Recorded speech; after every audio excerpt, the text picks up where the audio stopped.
Online classes में मैं doctor रेखा सैनी आप सभी का स्वागत करती हूँ।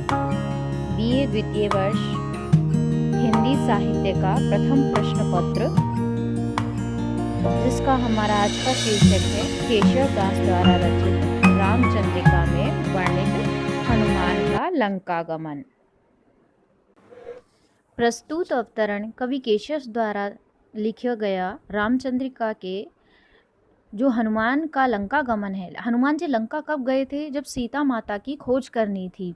रावण जब सीता माता को हरण करके ले गया था, तो राम जी ने वन वन में घूमकर सीता माता की खोज की और अंत में हनुमान को लंका के लिए भेजा गया था। तो हनुमान जी जब लंका के लिए प्रस्थान करते हैं, तो उस समय का चित्रण हमें रामचरितमानस में भी मिलता है, रामायण में भी मिलता है। तो उसी प्रसंग को लेकर केशव दास ने रामचंद्रिका में इस प्रकार से वर्णन किया है। वो आपके सामने आप स्क्रीन पर देख पा रहे हैं, पद दिखाई दे रहे हैं। मैं पहले पदों को पढ़ूंगी, उसके बाद में इनका अर्थ आपके समक्ष स्पष्ट करूंगी। हरि के सो वाहन की विधि के सो हेम हंस, लीक सी लिखत नभ पाहन के अंक को, तेज को निधान राम मुद्रिका विमान केंदु, लक्ष्मण को बाण छूट्यो रावण निशंक को।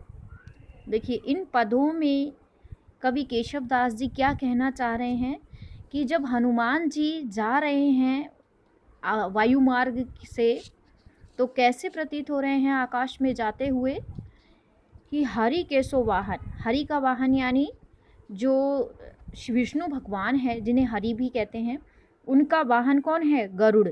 तो कैसे प्रतीत हो रहे हैं? जैसे विष्णु भगवान के वाहन गरुड़ की सी उनकी तीव्र गति है, अथवा ब्रह्मा के वाहन स्वर्ण हंस, ब्रह्मा जी का वाहन है स्वर्ण का यानी सोने का हंस के समान आकाश रूपी पत्थर पर सोने की सी लकीर खींचते हुए हनुमान आकाश की ओर उड़ रहे हैं।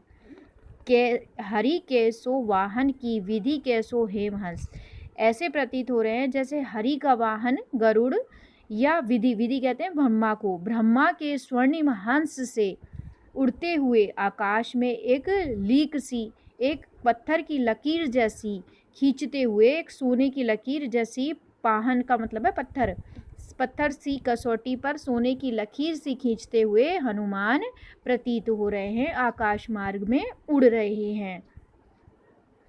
तेज को निधान राम मुद्रिका विमान केंदु, लक्ष्मण को बाण छूट्यो रावण निशंक को। और जब वे जाते हैं, हनुमान जी आकाश में उड़ रहे हैं, तो कैसे प्रतीत हो रहे हैं? शक्ति, शौर्य व संयम के तेज के भंडार हनुमान मानो राम की दी गई अंगूठी को विमान बनाकर उड़ गए हैं।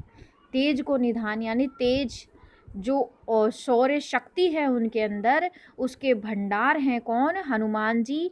और राम द्वारा दी गई अंगूठी, मुद्रिका का मतलब है अंगूठी, को विमान बनाकर उड़ रहे हैं।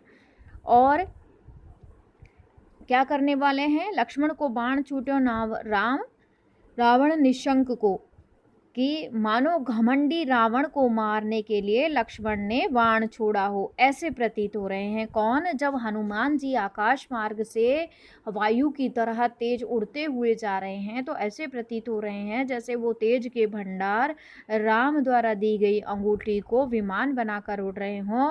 ऐसा लगता है मानो लक्ष्मण ने रावण को मारने के लिए बाण छोड़ा हो। ठीक है, अब आगे देखते हैं। गिरी गज गंड ते उड़न्यो सुवरन अली, सीता पद पंकज सदा कलंक रंक को, हवाई सी छूटी केशोदास आसमान में, कमान कैसो गोला हनुमान चालो लंक को। तो यहाँ पर क्या दिखाया है? मानो पर्वत रूपी हाथी के, गिरी यानी पर्वत, गजगंड कहते हैं हाथी को, कि मानो पर्वत रूपी हाथी के कुंभ स्थल से पीले रंग का कोई भ्रमर, अली मतलब भ्रमर, पीले रंग का कोई भंवर, सुवर्ण मतलब, सुवर्ण का मतलब होता है सोने जैसा रंग या पीला रंग, कि पीले रंग का कोई भंवर या भंवरा सीता के पद रूपी निर्मल कमल की शरण में जाने के लिए, शरण पाने के लिए उड़कर आकाश से चला गया हो। जब वो पहाड़ से यानी पर्वतगिरी यानी पर्वत या पहाड़ से जब वो उड़ते हैं तो ऐसे प्रतीत हो रहा है जैसे किसी हाथी के कुंभ स्थल से पीले रंग का भंवरा उड़कर सीता माता के पद कमल यानी सीता माता जो हैं उनके कमल रूपी पदों को पाना चाहता है या उनकी शरण में जाना चाहता है, ऐसा प्रतीत हो रहा है हनुमान जी का आकाश मार्ग से उड़कर जाना। हवाई सी छूटी केशोदास आसमान में, कमान कैसो गोला हनुमान चालो लंक को। और ऐसा प्रतीत हो रहा है जैसे निर्मल कमल की शरण पाने के लिए उड़कर आकाश में उस ओर चला गया हो, मानो आकाश में किसी ने आतिशबाजी की हो या तोप से निकला हुआ आग का गोला हो। हवाई सी छूटी मतलब आकाश में जैसे आतिशबाजी हुई हो। केशव दास जी कहते हैं कि ऐसा लग रहा है जब हनुमान जी आकाश मार्ग में गमन कर रहे हैं तो जैसे आतिशबाजी हो रही हो, तोप से कोई गोला निकला हो आग के समान। कमान कैसो गोला यानी तोप से कोई गोला निकला हो आग के समान और वो छोड़ा गया हो कहाँ, लंका की तरफ। ठीक है, तो इस पूरे प्रसंग में हनुमान जी का जो लंका की ओर गमन है उसका कवि ने जो वर्णन किया है वो बहुत ही सुंदर वर्णन किया है। इस प्रसंग को रामचरितमानस में हम देख सकते हैं। वहाँ पर जब हनुमान जी लंका के लिए प्रस्थान करते हैं तो उन्हें उस समय उनके शौर्य का, शक्ति का भान करवाया जाता है और वे आकाश मार्ग से होते हुए लंका पहुँचते हैं। इसमें आप देखिए मानो आया है, उत्प्रेक्षा अलंकार है, रूपक अलंकार है, संधि अलंकार है और उपमा अलंकार है।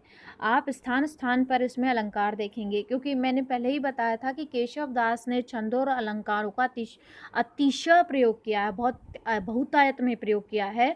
तो आप इसे देख लेंगे और अगर यदि कुछ समझ में नहीं आया हो तो आप मुझसे पूछ सकते हैं। आज के लिए इतना ही, धन्यवाद।